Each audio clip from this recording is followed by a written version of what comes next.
Welcome to the story of the single greatest breakthrough in caveman history. Pause ones. And I'm not talking about fire, or the wheel, or even the invention of the pointy stick. I'm talking about something bigger, much bigger. The day Grug looked at mud and saw a buffet. Pause twos. Here he is, Grug, standing there with his chest puffed out, arms folded, staring down at a tiny, sad, green sprout poking out of the dirt. It's literally the only plant for miles that he didn't immediately try to eat or sit on, and you can just see it in his blank, stick-man eyes. The look of a genius, a complete and utter genius, who has no idea what he just did. Pause ones. So, the big question. What happens when the laziest caveman on the planet stumbles into agriculture? Does humanity leap forward into a golden age of plentiful food? Pause. Ones. Chuckles. No. No, it does not. What happens is, Grug happens. Pause twos. Let's rewind a bit. A few suns ago, before the big discovery, Grug is just doing what Grug does. Berries for breakfast, berries for lunch. He's hunched over a bush, just munching away, juice dripping down his chin. He's a messy eater. A really messy eater. Half the berries don't even make it to his mouth. They just plop, plop, right into the mud at his feet. He doesn't notice. Of course he doesn't. He's Grug. A berry falls, he just grabs another one. Food just exists. Why question the magic of the all-you-can-eat bush? Pause twos. Eventually, he waddles off, belly full, completely forgetting the sticky mess he left behind. And that, right there, that dumb, beautiful laziness, that's the moment. That's the seed of history being planted. Narrator's note. A monumental discovery is about to sprout from a caveman's inability to clean up after himself. Stay tuned. Pause threes. Time passes. The sun does its thing. The mud does its thing. And one day, Grug is stomping back to his favorite snack bush when he stops dead. Right there, in that same goopy patch of mud he gunked up last week, something is poking out. Little green things. Whispers. What? Are you? Grug's brain goes into full emergency mode. You can almost hear the gears grinding, which for Grug sounds less like machinery and more like rocks being rubbed together very, very slowly. He squints. He gets low. He gets real low. He pokes one of the sprouts with a fat finger. It wiggles. He jumps back like it bit him.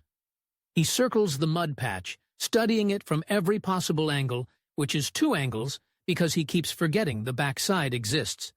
He sniffs it. Nothing. He listens to it. Also nothing. The suspense is killing him. Pause twos. And then, the light bulb. It's a dim bulb, more of a faint flicker, but it's there. His eyes go wide. His jaw drops.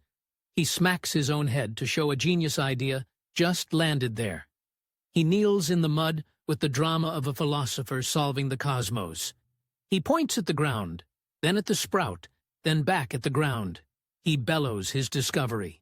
The ground ate my berries, and now it pooped out more berries? Narrator confirms. Yes, that is indeed Grug's official first draft of agricultural science. He has just invented farming, and in the exact same moment, he has completely misunderstood everything there is to misunderstand about it. This is a new world record for getting something both right and astronomically wrong. So it's testing time. Grug shakes a nearby bush like it owes him money. A handful of berries tumble down. He scoops them up, still sticky, and one by one. He pushes them into the mud. He doesn't sprinkle them. He doesn't scatter them. He tucks them in. He pats the dirt gently, like he's putting a very stupid baby to sleep. Eat up. Ground. Good ground. Make more now. Go on. He leans back and crosses his stubby arms, waiting. 1 second, 2 seconds. His smug smile starts to twitch. 3, 4. A full 5 seconds pass. There is no berry explosion. The ground isn't doing anything. It's just being ground. Pause 2s. Grug starts nodding slowly, like he's cooking up a new plan. He leans down and whispers to the mud, softly at first. Sighs. Come on. I said please. Nothing. His eye twitches. Then the whisper turns into a full-blown argument. He starts jabbing his finger into the mud.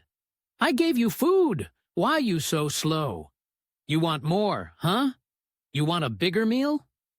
His head snaps up, a terrifying new hypothesis forming. Of course, the ground isn't a baby. It's a much bigger monster. If berries make it give tiny sprouts, a bigger thing would make a bigger sprout. It's genius. Grug rushes off-screen and returns dragging a massive half-eaten mammoth bone. He's cradling it like a prized treasure. Narrator groans in absolute agony. Grug winks at nobody in particular. Watch this. I make bone tree. He gets to digging, scratching at the earth with manic intensity. Mud flies everywhere.